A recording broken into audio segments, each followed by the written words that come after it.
দেখে থাকলে অ্যাপ্রুভ করে দাও লাইভটা, আর কেউ যদি দেখো আমাকে একটু কমেন্ট করো।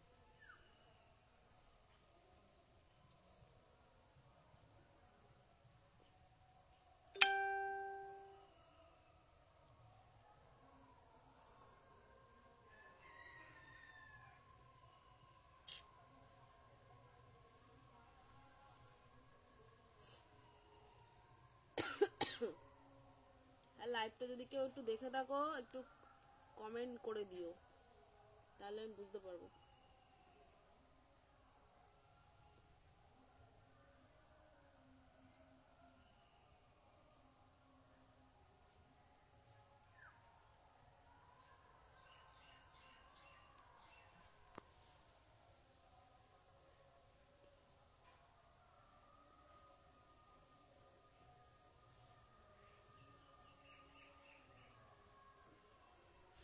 হ্যাঁ, দেখতে পাচ্ছি অনেকেই আছে। তো আমি, সবাই শুনতে পাচ্ছো? শুনলে আমাকে একটু কমেন্ট করো যে আমি শুনতে পাচ্ছি, ঠিক আছে?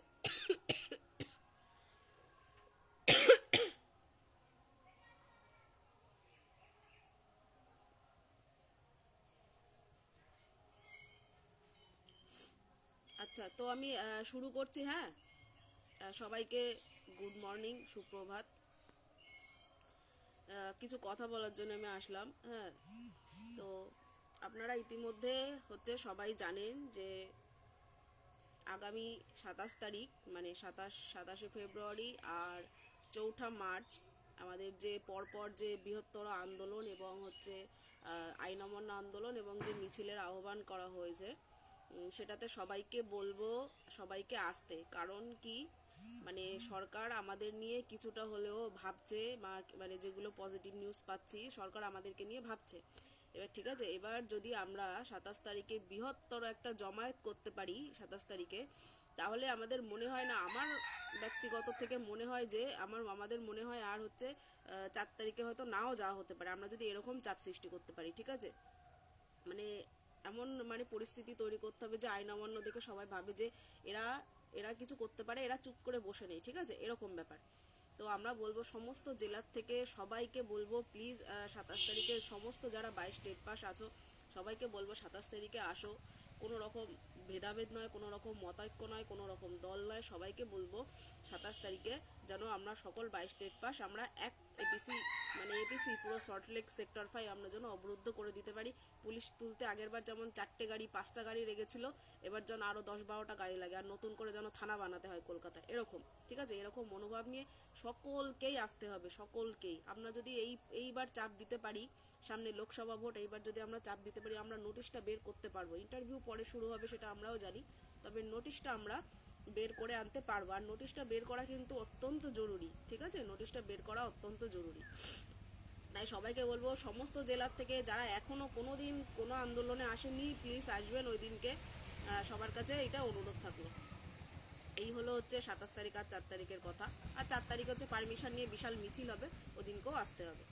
সেকেন্ড নাম্বার, 2 নম্বর হচ্ছে ম্যাট। আপনারা জানেন ম্যাট হচ্ছে সেই শক্তি যেগুলো আসলে আমরা 22 স্টেট পাস আমাদের, মানে আমরা যে এখন যে ক্যান্ডিডেট, আমরা যে ভালো ক্যান্ডিডেট আছি সেগুলো সবাই আমরা, মানে আমাদের চাকরি পাওয়াটাই অসম্ভব হয়ে যাবে যদি ম্যাট আসে। মনে করবেন মোটামুটি আরও 1 লক্ষ আরও ক্যান্ডিডেট ওখানে ঢুকে পড়বে, কিন্তু তারা টোটালি সবই ভুয়ো। যারা 14 থেকে 3বার 4বার করে এক একজন নিয়োগ পেয়েছে, তারা আবার কেন নিয়োগ পাবে? ঠিক আছে, পরে ডিএলএড করে এসে বা এরকম প্রশ্নভুল মামলা, যেটা কোনো মানেই হয় না, যাদের কোনো ওএমআর নেই। সুতরাং ম্যাটকে, আমাদেরকে চাকরি পেতে হলে ম্যাটকে আটকাতে হবে। চাকরি পেতে হলে ম্যাটকে আটকাতে হবে। ম্যাটকে আটকানোর জন্য আমাদের দরকার হচ্ছে ফান্ডিং। আর এই ম্যাট কেস চলছে যে সুপ্রিম কোর্টে। আপনারা সবাই জানেন 27 তারিখে কম্পিউটার জেনারেটেড একটা ডেট ছিল, কিন্তু সেই ডেটটা পিছিয়ে 15ই মার্চ হয়ে গেছে সেটা। এবং 15ই মার্চ কিন্তু আমাদের 15ই মার্চ সুপ্রিম কোর্টে আমাদেরকেই যেতে হবে, মানে যারা আমরা পাঠিয়েছি আর ওরাও যাবে, গিয়ে সেখানে ম্যাট কেসটাকে আটকাতে হবে। ঠিক আছে, 15 তারিখ একদম টাইম দিয়ে দিয়েছে, তো 15ই মার্চ ওই ম্যাট কেসটা আটকাতে হবে। এবার ওই 15 তারিখ পর্যন্ত মোটামুটি আমাদের এখন মানে ফান্ড আমরা ঠিকঠাক পাইনি। ঠিক আছে, কারণ সুপ্রিম কোর্টে একটা লয়ার লড়তে গেলেই ওরা মানে সেই লাখ টাকার কথা বলে। ঠিক আছে, তো আমি সবাইকে বলছি, যারা যারা এখনো ফান্ড দেননি, যে যেখানে আছেন, যে জেলায় আছেন, পশ্চিম ওয়েস্ট বেঙ্গলের সমস্ত 23 জেলায় যারা যারা আছেন, যারা এখনো ফান্ড দেননি, প্লিজ আপনাদের সাধ্যমতো আপনারা যেটুকু পারেন সেটুকুনি ফান্ড দেবেন, কোনো সমস্যা নেই, ঠিক আছে? তবে ফান্ডটা দিন, ফান্ডটা কিন্তু আমাদের খুব দরকার। ফান্ড না দিলে আমরা কিন্তু লড়তে পারবো না। আর ম্যাট আসলে কিন্তু আমাদের মানে কি বলবো, আমরা যে এখন যে একটা জায়গায় আছি সেই জায়গাটা কিন্তু আমাদের কাছ থেকে সরে যাবে। যেমন এখন যে জায়গাটায় আছে, আমাদের যদি ঠিকঠাক সিট দেয়, আমাদের যে সিট আমরা দাবি করেছি সেরকম যদি সিট দেয়, আমাদের কিন্তু সবার চাকরি কিন্তু পাকা। সুতরাং ম্যাট থেকে পাস করে কোনো রকম আসতে দেওয়া যাবে না। সুতরাং ম্যাটকে আমাদেরকে স্টে ফেলে ফেলে চলতে হবে। তো স্টে ফেলার জন্য প্রথমে একবার যখন স্টে ফেললো, সেই 3 মাস তার অবধি চলে গেছে, এবার আবার 15 তারিখে ডেট দিয়েছে, সেখানে গিয়ে আমাদের ম্যাটকে স্টে ফেলতে হবে। এবং আমরা সুপার সিনিয়র লয়ার যাদেরকে বলা হয়, তাদেরকে আমরা সত্যি হায়ার করছি, কারণ ম্যাট তো আটকাতেই হবে, কোনো কথা হবে না, ম্যাট আটকাতে হবে। আর একটা কথা, ম্যাটের ফান্ডিং যারা দিচ্ছেন তারা অবশ্যই, আমি গ্রুপ অ্যাডমিন বা যারা আছে বা যারা শুনছেন তাদেরকে অবশ্যই বলবো যে যখন ম্যাটের ফান্ডিং দেবেন তখন তার নাম, ডিস্ট্রিক্ট আর হোয়াটসঅ্যাপ নাম্বারটা অবশ্যই লিখে দেবেন। আমার হোয়াটসঅ্যাপ নাম্বারটা কেউ দিচ্ছে না, মানে যারা দিচ্ছে তারা ভাবছে যে আমার উপরে যে হোয়াটসঅ্যাপ নাম্বার আছে ওটাই লিখে দিচ্ছে, কিন্তু ওই যে লিখতে গিয়ে তো আমারও ভুল হতে পারে। আপনার নাম্বার আপনিই ভালো জানবেন। এবার আমি যদি লিখে নিই তাহলে আমার সেটা অনেক সময় ভুল, এরকম একটা ভুল হয়েছে আমার, যে 9 নাম্বার ডিজিট চলে গেছে বা 1 নাম্বার ডিজিট একটা ডিজিট নেই, এরকম 9টা বা 8টা এরকম। তার জন্য বলছি, যারা ম্যাটের ফান্ডিং দেবেন তারা হচ্ছে ম্যাটের ওই ফান্ডিং এর স্ক্রিনশটটা, যে টাকাটা পেইড করলেন হাফিজুর রহমানের যে অ্যাকাউন্ট আছে সেখানে পাঠিয়ে তার স্ক্রিনশটটা দিয়ে, সেখানে আপনি আপনার নাম, আপনার ডিস্ট্রিক্ট আর আপনার ফোন নাম্বারটা, মানে হোয়াটসঅ্যাপ নাম্বার, অনেকে কিন্তু কন্ট্যাক্ট নাম্বার দিচ্ছে, কন্ট্যাক্ট নাম্বার নয়, হোয়াটসঅ্যাপ নাম্বারটা অবশ্যই দেবেন, ঠিক আছে, যাতে আমরা গ্রুপে অ্যাড করতে পারি। আর একটা হচ্ছে, সবাই চিন্তিত হয় যে গ্রুপে মানে ফোন নাম্বার নিয়ে তারা ভাবছে যে সঙ্গে সঙ্গে অ্যাড করে দেওয়ার কথা বলে, যে অ্যাড করে দেন। এটা অনেকেই বলছে, যারা ফান্ডিং দিয়ে স্ক্রিনশট দিচ্ছে তারা সবাই বলছে যে অ্যাড করে দেন। অ্যাড হয় হচ্ছে, যারা অ্যাড করে, হ্যাঁ, তারা হচ্ছে তাদের তো ব্যক্তিগত পার্সোনাল অনেক কাজ থাকে, তারা সেই কাজগুলো কমপ্লিট করে রাত্রির বেলাতে একেবারে সব একসঙ্গে অ্যাড করে দেয়। মোটামুটি যারা ফান্ড দেবেন তারা একটুখানি টাইম দেবেন, ঠিক আছে, কারণ ওদের একটু কাজ থাকে ব্যক্তিগত পার্সোনাল, সুতরাং সেই কাজগুলো সেরে ওরা রাত্রিবেলা সমস্তটাকে সবাইকে অ্যাড করে দেয়। এর জন্য 24 ঘন্টা, মানে আপনারা ফান্ড দেওয়ার যেদিনকে ফান্ড দেবেন মনে করবেন রাত্রিবেলা আপনারা অ্যাড হয়ে যাবেন, ঠিক আছে। এই নিয়ে কোনো রকম চিন্তিত হওয়ার বা কোনো কিছু হওয়ার কারণ নেই। আর অনেকেই দেখলাম যে বিদেশদার অ্যাকাউন্টে এই ম্যাটের টাকা ফান্ড করছেন, কিন্তু বিদেশদার অ্যাকাউন্টে নয়, বিদেশদার অ্যাকাউন্টে ফান্ড করবেন না, করবেন হাফিজুর রহমান যে স্ক্রিনশট, মানে যে কিউবারটা আছে সেখানে ফান্ড করবেন, বিদেশদার অ্যাকাউন্টে ফান্ড করবেন না, কারণ বিদেশদার অ্যাকাউন্টে ফান্ড যাচ্ছে না, ম্যাটের ফান্ড যাচ্ছে হাফিজুর রহমানের অ্যাকাউন্টে, ঠিক আছে। তো এইটুকুনি কথা।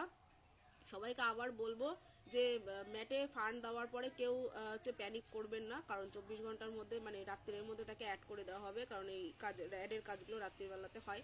আর 2 নম্বর হচ্ছে, ম্যাটের যখন ফান্ড দেবেন তখন তার নাম, জেলা আর হচ্ছে হোয়াটসঅ্যাপ নাম্বারটা অবশ্যই দেবেন, কন্ট্যাক্ট নাম্বার দরকার নেই, হোয়াটসঅ্যাপ নাম্বারটা দিতে হবে, ঠিক আছে। আর বিদেশদার অ্যাকাউন্টের নয়, হাফিজুর রহমানের অ্যাকাউন্টে দিতে হবে।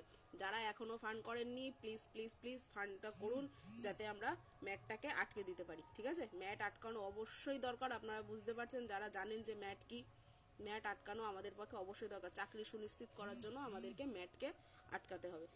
আর একটা কথা বলবো যে 27 তারিখ আর 4 তারিখ সবাইকেই আসতে হবে, কেউ কিন্তু বাড়ি বসে থাকবেন না। আমরা যেন সেক্টর 5 করুণাময়ী পুরো একদম যেন ব্লক করে দিতে পারি, ঠিক আছে, সেই অবস্থায় আমরা সেরকমভাবে থাকবো, হাতে শক্ত করে সবার হাত ধরে রাখবো, যাতে পুলিশ আমাদেরকে তুলতে মিনিমাম টাইম নেয়, ঠিক আছে, অনেকটা টাইম নেয়। টাইম পুলিশ তো তুলবেই আমাদেরকে, তো যাই হোক টাইম খাওয়াতে হবে, ঠিক আছে। তো এইভাবে হাতে হাত থেকে সবাই একসঙ্গে থাকবো। সবাইকে বলবো যে 27 তারিখ আমাদের যে আইন অমান্য আন্দোলন সেটা সাফল্য হোক।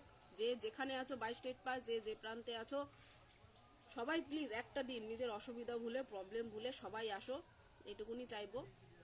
আর সবাই ম্যাটের ফান্ড দিও, ব্যাস এটুকুনি কথা।